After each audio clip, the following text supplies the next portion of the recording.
সাথে 72 জন 70 জন করে হুজুর দেওয়া হবে। সুবহানাল্লাহ।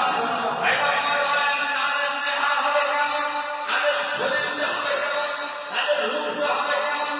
আল্লাহর নবী মুহাম্মদ সাল্লাল্লাহু আলাইহি ওয়াসাল্লাম বলেন তাদের চেহারা, তাদের শরীরটা হবে চামড়ার ভিতরে গোশত, গোশতের ভিতরে হাড্ডি, হাড্ডির ভিতরে মজ্জা, বাহির থেকে দেখা যাবে। সুবহানাল্লাহ।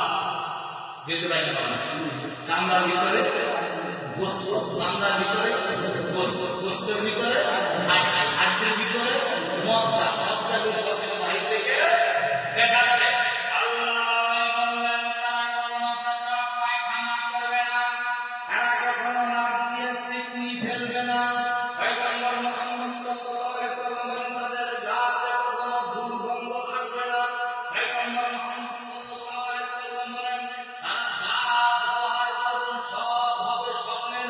পয়গম্বর মুহাম্মদ সাল্লাল্লাহু আলাইহি ওয়াসাল্লাম বলেন তাদের ভিতরে